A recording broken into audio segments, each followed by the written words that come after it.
My fiancée asked for a break to date her ex. My next move changed everything. My name's Liam, and I'm 30 years old. Up until recently, I thought I was marrying the love of my life, Tessa. We'd been together for 4 years, and for most of that time, I was convinced we were solid. She was everything I thought I wanted. Funny, confident, and unapologetically herself. We met at a mutual friend's birthday party, and the connection was instant. Before Tessa, I'd had relationships, but none clicked the way we did. A year in, we moved in together. Life wasn't flashy, but it was good. We talked about everything. Our careers, marriage, kids someday, and it felt like we were on the same page. I worked in marketing, and she was freelancing as a graphic designer, so our schedules synced up well. Last year, I popped the question. Nothing extravagant, just a quiet dinner at home, just the two of us. When she said yes, I felt like I'd hit the jackpot. That night, we started planning our future. A small fall wedding, an intimate guest list, and a cozy venue by the lake. Everything seemed to fall into place. But looking back now, I see the cracks that I ignored. At first, they were small. Tessa's excitement about the wedding started to fade after a few months. She had been all in at the beginning, sending me Pinterest boards, scrolling through wedding dresses, and debating tulips versus roses for the centerpieces. Then it just stopped. "Have you decided on your bridesmaids yet?" I'd ask, and she'd brush it off with a vague, "Not yet, still thinking about it." The same went for her dress, the cake, and even the music. Every decision we'd been so excited about suddenly became something to delay. I chalked it up to stress. Wedding planning can be overwhelming, right? Plus, Tessa had a lot on her plate with work, so I figured she'd snap out of it eventually. What I didn't realize was that it wasn't the wedding that was the problem. It was us. The first real slap in the face came during a casual game night with friends. Someone pulled out that TikTok game, We Listen But Don't Judge. It's the one where you answer personal questions while everyone pretends not to judge, even though they absolutely do. One question made the room go quiet. If you could relive one relationship, which one would it be? Without hesitation, Tessa answered, "Oh, probably Dylan." Dylan, her college ex. The one who cheated on her. The air in the room shifted. She laughed nervously, trying to backtrack. "I mean, not like I'd actually want to. It's just, a big part of my past." I didn't say anything then. We were with friends, and I didn't want to cause a scene. But later that night, when we were alone, I couldn't let it go. "What was that about, Dylan?" I asked. "Why would you say you'd relive that relationship?" She shrugged like it was no big deal. "It was just a stupid game, Liam. Don't take it so seriously." Then she smiled and changed the subject, brushing it off like it meant nothing. But it stuck with me. From then on, her behavior became harder to ignore. She was on her phone more often, smiling at messages I couldn't see. Plans with me were canceled last minute. "Sorry, I've got work to catch up on," or "I promised my mom I'd visit this weekend." None of it was blatantly suspicious, but it all added up. I told myself I was overthinking, but deep down, I felt like something was off. And then, one Friday night, my suspicions were confirmed. It was a Friday evening, and I came home earlier than usual, excited for a relaxing night in with Tessa. I'd been looking forward to ordering takeout and binging a new show, just a low-key night, something we both enjoyed. When I walked through the door, though, the energy in the house felt off. Tessa was on the couch, her laptop open, but she wasn't working. She just sat there, staring blankly at the screen. "Hey, I'm home," I called, trying to break the awkward silence. "You're early," she replied, her tone more irritated than surprised. I brushed it off and headed to the kitchen to start dinner. Normally, she'd follow me, asking about my day or sharing something funny from hers. But that night, nothing. The silence was heavy, almost suffocating. After a few minutes, I turned to her. "Everything okay?" She closed her laptop and looked at me, hesitating. "Actually, there's something I need to talk to you about." I froze. My stomach sank. You know that feeling when you sense something bad is coming but you're powerless to stop it? That was me, standing there holding a spatula, suddenly unsure of the ground beneath my feet. I walked over and sat across from her. "All right," I said, trying to keep my voice calm. "What's going on?" She hesitated again, as if searching for the right words. Then, finally, she said it. I've been thinking about us and about Dylan. Dylan.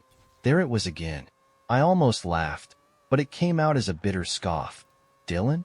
Are you serious? What about him? She bit her lip, avoiding my eyes. I think I need some time to figure things out. I want to take a break, to see if there's still something there with him. Her words hit me like a truck. You want to take a break to date your ex? It's not like that, she said quickly, like she thought she could soften the blow. I need to know if I'm making the right choice with you. And if it doesn't work out, I promise I'll come back. Promise she'd come back? She genuinely thought I'd sit around, waiting for her to decide if I was good enough. I stared at her, trying to comprehend the audacity of it all. You're out of your mind, I said finally. We're engaged, Tessa. This isn't some casual relationship you can pause whenever you feel like it. It's not about you doing something wrong, she insisted. This is about me. I need clarity. Clarity. I couldn't believe what I was hearing. She'd clearly rehearsed this. Her tone, her words, the way she avoided eye contact. It was like she'd already made her decision, and I was just expected to go along with it. You know this sounds insane, right? I asked, my voice steady despite the storm brewing inside me. You don't just put your fiancé on hold while you explore something with someone who treated you like garbage. She sighed, her face hardening. I'm not asking for permission, Liam. I'm telling you what I need. That was it. That was the moment I realized there was no reasoning with her. I wasn't just hurt, I was angry. I stood up, pacing the room as I tried to process what she was saying. So, what? You're just going to pack a bag and go see Dylan? That's your big plan? No, she snapped. It's not like that. I just need space to figure out what I want. You owe it to yourself to figure things out, I said, laughing bitterly. What about what you owe me? We're supposed to be building a life together, Tessa, and now you're telling me you need to test drive your ex? She shot back defensively. If we're going to spend the rest of our lives together, I have to be sure. And right now, I'm not. That was it. It wasn't just about Dylan. It was about me. After 4 years together, after all the plans we'd made, she wasn't sure. Fine, I said, my tone flat. Take your break. She blinked, clearly caught off guard by how easily I agreed. Liam, I'm not trying to hurt you. I need time. All right, I said simply. She stood, hesitating. I'll stay at my mom's for a bit. This isn't forever. We'll talk once I've had some time, okay? Sure, I replied, emotionless. A few minutes later, I heard the door close behind her. She probably thought she'd left me sitting there, heartbroken and waiting for her to come back. She couldn't have been more wrong. After Tessa left, I sat on the couch in silence. At first, the hurt was overwhelming. My fiancé, someone I had trusted and loved for years, had just walked out the door to figure things out with her ex. But as the minutes ticked by, the hurt was replaced with something else. Clarity. She wanted her break? Fine. She could have it. But she wouldn't find me sitting here, waiting like a backup option. I grabbed my phone and called my best friend, Noah. He's been my rock since college. The type of friend who doesn't sugarcoat anything but always has my back. Yo, what's up? He answered, casual as ever. Tessa wants to take a break to date her ex, I blurted out. There was a long pause. She said that to your face? Yep. Packed a bag and left like it was nothing. Said she'd come back if it didn't work out with him. Noah let out a low whistle. Dude, that's messed up. You okay? Not really, I admitted. I feel like my whole life just fell apart. 4 years, man. And she's still hung up on Dylan. You want me to come over? He asked. We can grab some food, talk it out. An hour later, Noah was at my place with pizza in hand. I vented, letting everything out while he listened. By the time I finished, he was shaking his head. She's not worth this, he said. If she can't see what she has with you, that's on her. You're better off without someone who treats you like a second option. I nodded, but his words didn't bring much comfort. It wasn't just about losing Tessa. It was about losing the future I thought we were building together. Marriage, kids, a home. All of it felt like it had been snatched away in an instant. That night, For the first time in hours, I felt a flicker of peace. Not because I was okay, but because I'd made a decision. I wasn't going to let Tessa keep me on a leash while she sorted out her feelings. The next morning, I woke up to a message from her. "Can we talk?" I stared at my phone, disbelief mixing with exhaustion. She really thought she could leave me for her ex, and then casually text the next day like nothing had happened. I wasn't angry anymore, just done. I replied, "Sure, come over later." When she showed up, she looked polished, too polished. Her hair was perfectly styled, her makeup flawless. She sat on the couch like she still belonged there, clasping her hands together as if she was about to deliver a rehearsed speech. "I've been thinking," she began, her tone measured, "and I think I've come up with a way for us to move forward." "All right," I said, leaning against the wall. "Let's hear it." She straightened up, clearly proud of her solution. "I think we should put the wedding plans on hold, just temporarily, while I take the time I need to figure things out. That way, we don't lose the progress we've made, and we can pick things back up once I'm sure about us." I stared at her, waiting for the punchline. She wasn't joking. "That's your big plan?" I asked, raising an eyebrow. "Yes," she said, nodding earnestly. "It's practical, Liam. We've invested so much time, effort, and money into this relationship. I don't want to throw it all away over something that might not even matter." I felt a laugh bubble up, but held it back. "You're okay with this, right?" she asked, tilting her head like she genuinely couldn't understand why I hadn't reacted yet. "Sure," I said, shrugging. She blinked, caught off guard by my lack of resistance. "Wait, you're okay with it?" "Yeah," I said, keeping my tone even. "If that's what you need, go for it." She hesitated, clearly expecting me to argue or beg her to stay. "I just don't want you to think this means I don't care," she added quickly. "I need space to figure out what I really want. It's not forever." "Got it," I replied, nodding. Her confidence wavered. For a moment, she just stared at me, trying to gauge my reaction, but I wasn't giving her anything. Finally, she stood, smoothing her hands over her jeans. "I'll stay at my mom's for a bit," she said. "We'll talk once I've had some time." "All right," I said simply. She lingered, as if waiting for me to stop her. When I didn't, she grabbed her bag and walked out the door. "Thanks for understanding," she said before leaving. As the door closed behind her, I exhaled deeply. She probably thought she'd bought herself time, that I'd be sitting there waiting for her to figure out if I was worth it. But she didn't get it. This wasn't her decision anymore. Tessa thought she'd left me hanging, waiting for her to come back once she'd figured out if I was worth it. But the second that door closed behind her, I knew it was over. She wanted her break? Fine, but she'd come back to nothing. I sat down on the couch and started making a plan. This wasn't about revenge. It was about reclaiming my life and moving forward. I didn't need someone who couldn't see my worth. The first thing I did was grab my laptop and cancel everything wedding-related.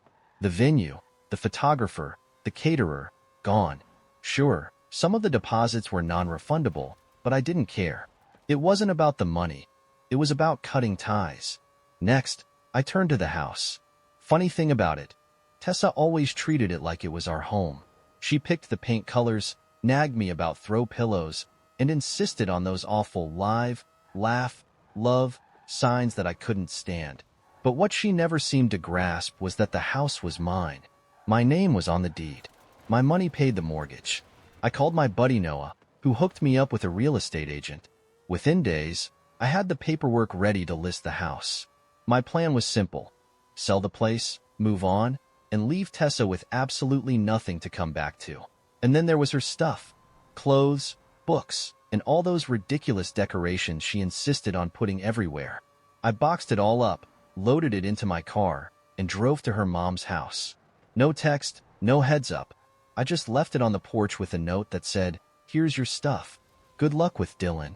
Petty? Maybe. But did I care? Not one bit. As expected, about a week later, my phone buzzed.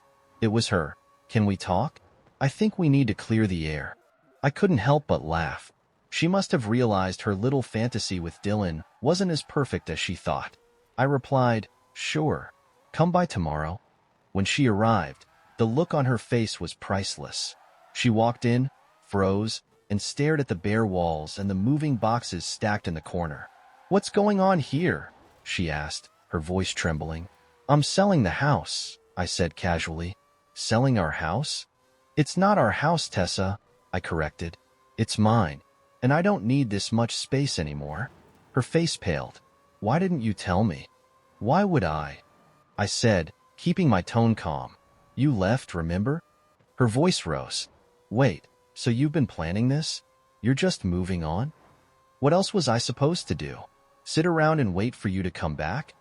"No, that's not what I meant," she stammered, tears welling up in her eyes. "I didn't think you'd," she trailed off, struggling to find the words. "Didn't think I'd what? Take you seriously?" I interrupted. "You said you needed time to figure out if you wanted me or Dylan. So, I gave it to you." Her composure completely cracked. "Liam, please. I made a mistake. Dylan, he's not what I thought. He hasn't changed. I see that now. Please don't do this. Don't throw us away." I crossed my arms, meeting her tearful gaze with a steady one. "You were stupid for thinking you could treat me like a backup plan, Tessa. You made your choice, and now I'm making mine." She reached out, grabbing my arm. "I swear I wasn't trying to hurt you. I was scared, okay? But I know now that it's you. It's always been you. Please, we can fix this. We can still get married." I pulled my arm away, shaking my head. "No, we can't. You broke this, Tessa. You don't get to come back and pretend it never happened." Tears streamed down her face, and her voice cracked. "Please, Liam, I'll do anything to fix this." "It's too late," I said firmly. "You made your choice, and I'm moving on." She stood there for a moment, shaking and sobbing, before finally turning and walking out the door. As the door closed behind her, I felt a wave of relief. For the first time in weeks, I felt like I could breathe. She was gone, and I was free. For a while, I thought that was it. Tessa was out of my life, and I could move on in peace. But, of course, she wasn't done trying to make her mark. The first sign came in a phone call from my mom. I'd barely said hello before she launched into it. "Liam, why am I hearing from Aunt Sharon that the wedding is canceled? Is this true?" I froze. Only Tessa and I knew the wedding was off. I hadn't told my family yet because I didn't want to deal with their reactions. "Where did Aunt Sharon hear that?" I asked, already suspecting the answer. "From Tessa's mom. She's telling everyone that you called off the wedding. Apparently, Tessa's heartbroken, and you're being unreasonable." I nearly dropped the phone. Heartbroken? Unreasonable? The audacity of her to twist the narrative after everything she had done was almost impressive. "Mom, that's not what happened," I said, trying to keep my voice calm. "Tessa and I aren't together anymore because she wanted a break to figure things out with her ex. I moved on." "Well, you need to do some damage control," she said sharply. "Half the family is talking about this, and they think you blindsided her." Damage control?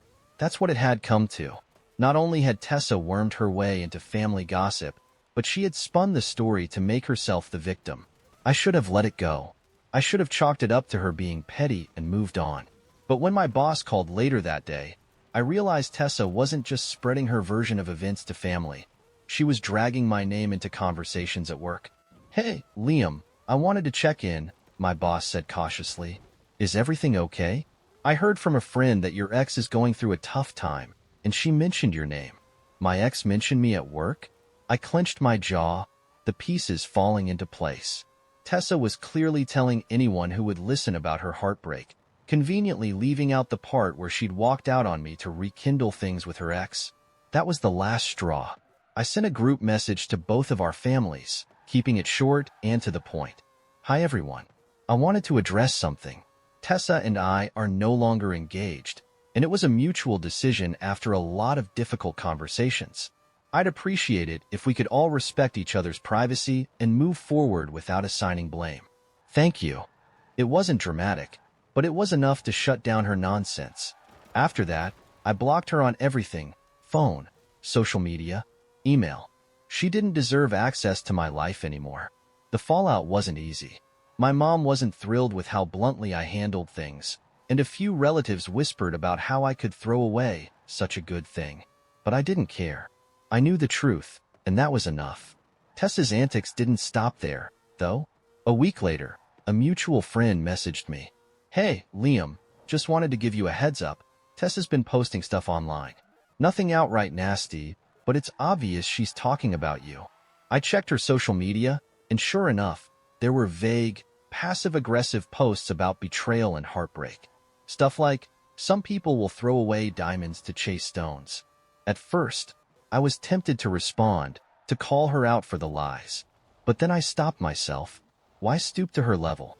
She wanted a reaction, and I wasn't going to give her one. Instead, I reported her posts for harassment and moved on. That was the turning point. I realized I didn't owe her, or anyone else, an explanation. My life wasn't a public forum for her to manipulate. If she wanted to live in the past, that was her problem, not mine. The drama eventually started to fade, but the lessons stayed with me. Cutting Tessa out of my life wasn't easy, but it was the best decision I could have made. At first, the fallout lingered. My family still whispered about what happened, and a few relatives bought into Tessa's narrative, saying I'd been too harsh. I stopped caring. I'd spent too much time trying to please everyone else. This time, I was prioritizing myself. Tessa's social media posts slowed down. People stopped asking questions. Even at work, the whispers died out as everyone moved on. It was like Tessa finally realized she couldn't milk the situation for sympathy any longer. The real turning point came during a conversation with my friend Jake. We were hanging out one evening when he looked at me and said, "Man, you dodged a bullet. Imagine if all this came out after you got married. You're better off without her." He was right. For so long, I'd been focused on what I lost, a future I thought I wanted. But Jake's words shifted my perspective. Breaking things off with Tessa before we tied the knot was a blessing in disguise. She showed me exactly who she was. Someone who didn't value me enough to make me a priority, someone who thought it was okay to treat me as a safety net. If she couldn't respect me now, what kind of marriage would we have had? In the months that followed, I began rebuilding my life. I sold the house, moved into a smaller place, and started focusing on what I wanted. No more compromises, no more bending over backward to make someone else happy. For the first time in years, I felt free. Looking back, I don't hate Tessa. I don't even wish her ill. She's a part of my past. But that's all she is, a chapter that's closed. I'm not waiting for an apology or for people to see my side anymore. I've learned that closure doesn't come from someone else. It comes from within. I've started focusing on myself again. My career, my hobbies, my friendships. I've reconnected with parts of myself I'd put on hold for years. Life feels lighter, brighter, and full of possibilities. The biggest lesson I've learned? The best revenge isn't getting even. It's living well. This chapter of my life is officially closed, and for the first time in a long time, I'm excited about what's ahead.